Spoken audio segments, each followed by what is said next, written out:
करते हैं, उनकी ममता भी होती है और वो बच्चे बकरे बकरियां उनको अपना समझते हैं। दूसरा कोई बकरा उसके बच्चे को छेड़ देता है तो उसके साथ मरने मारने को तैयार हो जाते हैं और कसाई आता है उनसे से निकाल ले जाता है। ना वो बेटा देखता ना बेटी किसकी है, माँ किसकी है, तो एक डंडा लेकर हाँक ले मोटे मोटों को और जाके काट देता है। उसका उद्देश्य वहाँ रोकने का यही था। तो यही दिशा परमात्मा ने बताई, यही दशा आप जी के साथ इस काल ने करवा रखी है। तो ये सोचो कि हम इन बच्चों से दूर भी नहीं हो सकते, होना भी नहीं।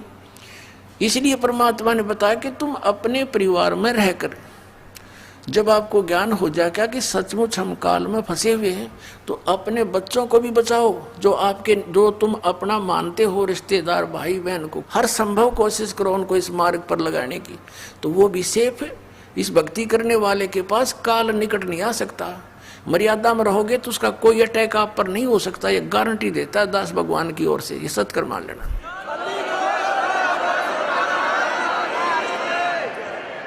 अकाल मृत्यु नहीं हो सकती आपके किसी परिवार की अगर आप मर्यादा में रहोगे।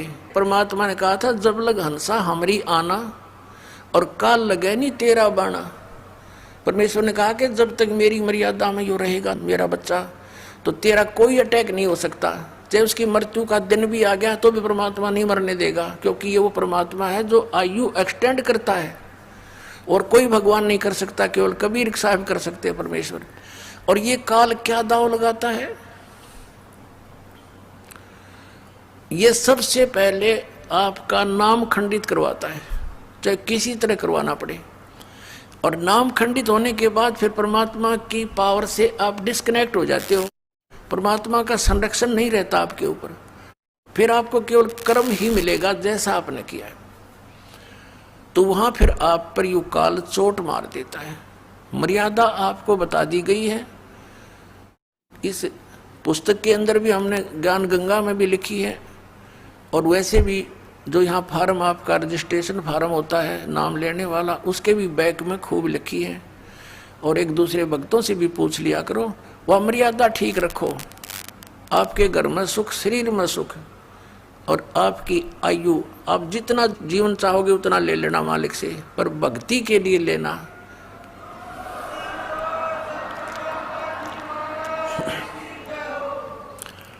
केवल भक्ति के लिए मांगोगे तो मिलेगा, यहाँ की बकवादों के लिए मांगोगे तो नहीं मिला। यानी भक्ति मीन कि कल्याण हो मालिक मेरा इसी जीवन में, भक्ति करूं और मोक्ष प्राप्त करूं, मेरी भक्ति अधूरी ना रह जा, इसलिए जीवन यातना आप कर सकते हो तो मिलेगी आपको। और प्रसंग चल रहा है कि जैसे आदरणीय नानक साहिब जी को परमात्मा बेई नदी पर बाबा जिंदा के रूप में मिले थे, वो कबीर साहिब थे, काशी वाले धानक थे, जुलाहे थे।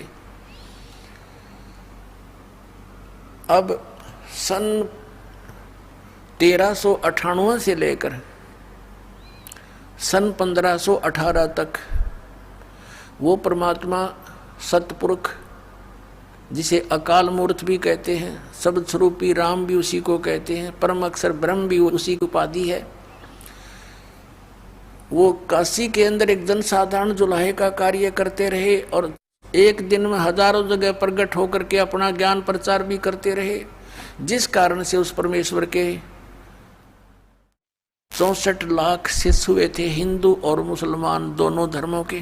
पुण्यात्माओं, आज से 550 वर्ष पहले, 600 वर्ष पहले ना कोई लाउड स्पीकर था, ना कोई मीडिया था, ना कोई चैनल टीवी था, और एक जुलाहा और काशी में एक गृहस्थी दिखाई दे, गृहस्थी नहीं थे दाता, उनके 2 बच्चे थे जो उन्होंने किसी कंडीशन पे, किसी उद्देश्य से और उनको जीवित किया था, जो मर चुके थे। घर वालों ने अंतिम संस्कार उनका कर दिया था। फिर वो बच्चे 12-13 साल की आयु का शरीर था, वो फिर मालिक ने अपने पास अपने बच्चों की तरह रखे थे। उनके कोई माता पिता नहीं थे, लेकिन नीरू नीमा उनको जंगल से उठाकर लेकर आई थी तालाब से, इसलिए वो संसार की रीति से उनको माता पिता कहा करते थे। तो ऐसी लीला एक सिंपल मैन और उसके 64 लाख से इतनी सुख दिए मालिक ने उन बच्चों को, क्योंकि वो हमारे पिता हैं। हम यहाँ दुखी हैं। ना तो ये ब्रह्म हमारे कर्म को चेंज कर सकता, क्योंकि पाप कर्म के कारण हम दुखी हैं, और पुण्य से हमें सुख प्राप्त है। तो पुण्य तो है तो कोई दिक्कत नहीं, नो प्रॉब्लम, सुख है तो रह रहो, लेकिन दुख में दुखी हो जाते हैं हम। लेकिन उसको ना तो ब्रह्मा जी ठीक कर सकते, ना विष्णु जी, ना शिव जी, क्योंकि ये प्रारब्ध में कोई परिवर्तन नहीं कर सकते। ना सरपुरुष ये ब्रह्म कर सकता, ना अक्षर पुरुष ये परब्रह्म कर सकता। केवल परम अक्षर ब्रह्म यानी पूर्ण परमात्मा सतपुरुष कबीर देव जी ही कर सकते हैं। हमारे पापों को नाश करके सुखी कर सकते हैं, और पाप जब तक नहीं कटेंगे सुख नहीं हो सकता।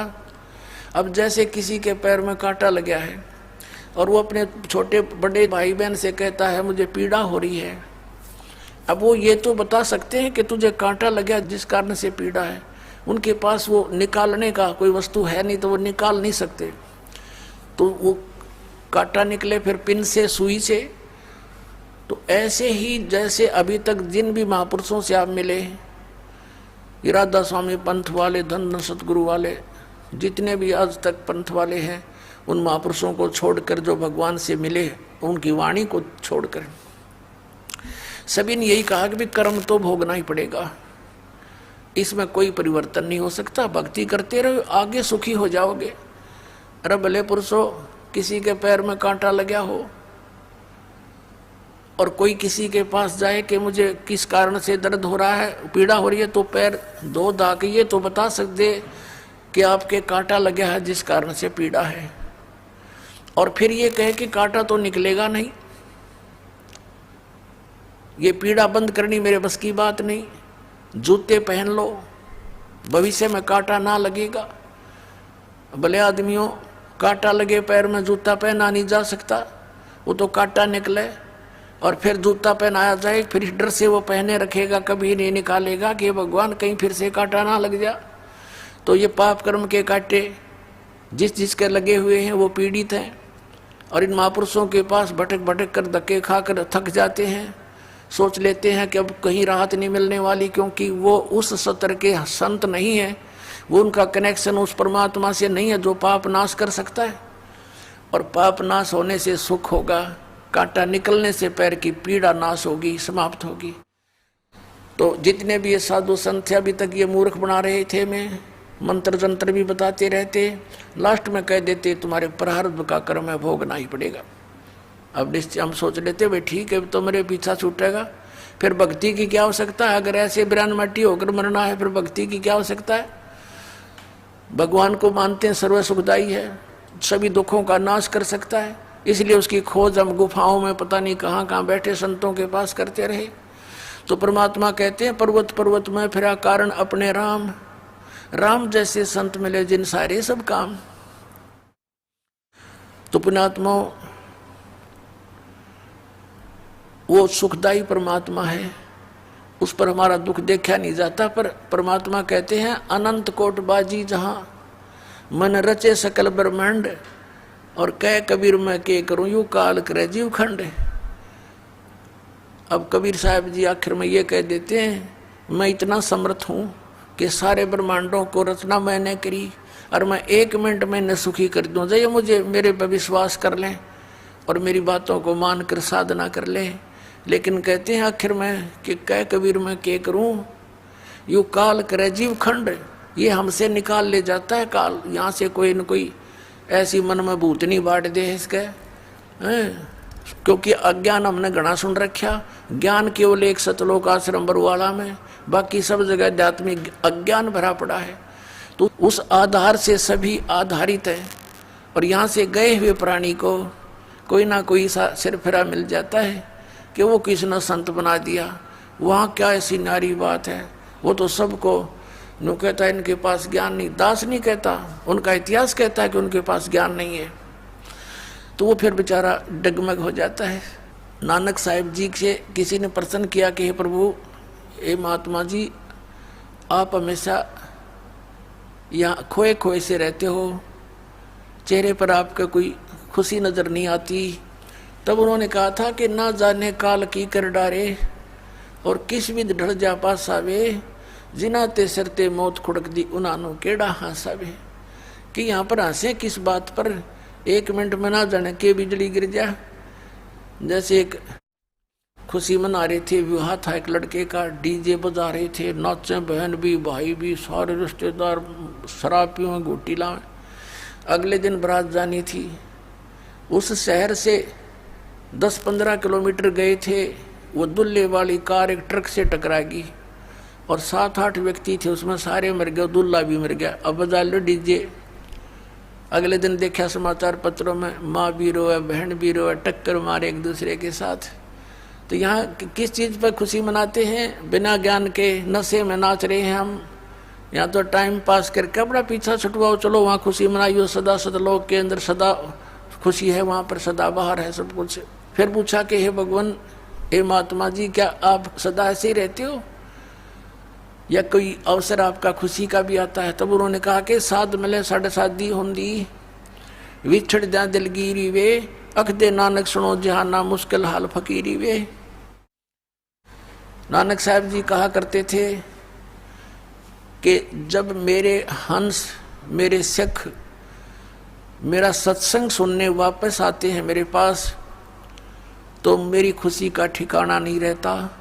और जब यहाँ से ये जाते हैं, बिछुड़ते हैं मेरे से, मुझे इस बात की चिंता सताने लगती है कि हे भगवान, हे परमात्मा, इन प्यारी आत्माओं को कोई सिरफरा काल का दूत भ्रमित ना कर दे, क्योंकि ये फकीरी या भक्ति बड़ी कठिन हो गई है।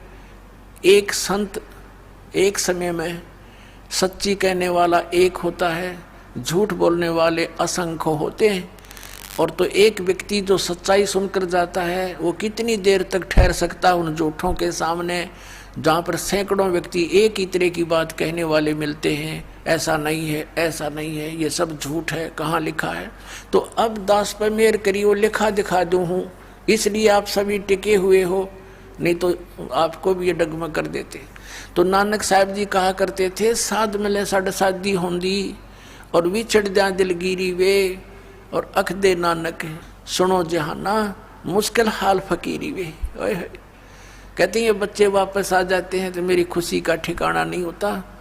और जब यहाँ से ये जाते हैं सत्संग सुनकर, फिर मुझे यही चिंता हो जाती है। और जब ये न्यू के न्यू वापस आ जाते हैं, तो फिर साध मिले साढ़े शादी होंदी, विछड़ जा दिलगिरी वे, अख दे नानक सुनो जहाना, मुश्किल हाल फकीरी वे। तो पुण्यात्मा, सच्चाई तो केवल बरवाला आश्रम इसार के अंदर और सब जगह ज्ञान भरा।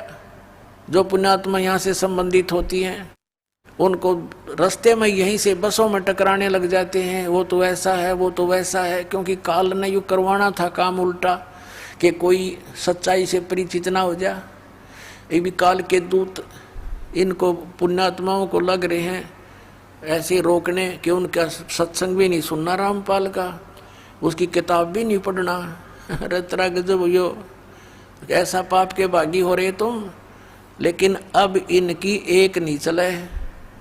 परमात्मा ने कह रखा है कि पूरा विश्व एक होगा, पूरे विश्व में ये ज्ञान कबीर परमात्मा का फैलेगा, एक ही भगवान रहेगा कबीर जी, एक ही ज्ञान रहेगा, ये तत्व ज्ञान, और सब ज्ञान नाश हो जाएंगे।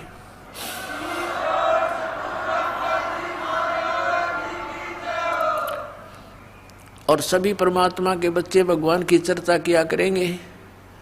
जहाँ पार्कों में बैठकर इधर उधर की बकवादें गढ़ते हैं, कोई राजनीति की बतलावे, कोई बहू बेटियां की अच्छे बुरे होने की एक दूसरे ने कह कर अपना मन हल्का करता है, टाइम वेस्ट करता है, कोई ताश खेलता है, कोई गुट्टी लाता है, कोई 2 नंबर के काम करके सारा जीवन नरक बना रहा है, अपना भी परिवार का भी। इस ज्ञान से परिचित होकर आपको ये रिश्वत, मिलावट, चोरी, ठगी, जारी आपको विष दिखाई देगी, तो पुण्यात्माओं, विष को कोई खा नहीं सकता। क्या कहते हैं, जैसे किरका जहर का रंग होरी हो, कहो कौन तिस खावे राम रंग होरी हो। जैसे एक कण पड़ा हो विष का, उस कण को भी कौन खाएगा? निकट भी ना जा, बल्कि किधर मिट्टी में दबाओगा, उठा के किसी और का हाथ ना लग जाए। जैसे किरका एक कण विष का, जैसे कर का जय का रंगोरी हो, कहो कौन तिस खावे राम रंगोरी हो। तो ऐसे जो हमें पाप दायक कोई भी कार्य होगा वो विष दिखाई देगा, हम नहीं करेंगे उसको। हम पैसा नहीं लेंगे किसी से रिश्वत, क्योंकि वो हमारे लिए जबरदस्त बाहर बन जाता है। आप देखते हो जिसने किसी से रिश्वत ली या कोई और कारण से पैसा ऐंठा, अगले जन्म में बैल बने और मंडी के अंदर वो आदमी तो आदमी बने और वो बनेगा बैल। मंडी में एक अकेला जोड़ा जाता है एक बग्गी के अंदर, और इतना ऊंचा बोरी भरकर उसका ऊपर बैठ कर लठ मारे। वो रिश्वत लेने वाला अधिकारी अब बैल बनकर लठ खा रहा है उस धनी के, वो सारे पूरे करेगा। तो पुण्यात्माओं, इस प्रकार हमने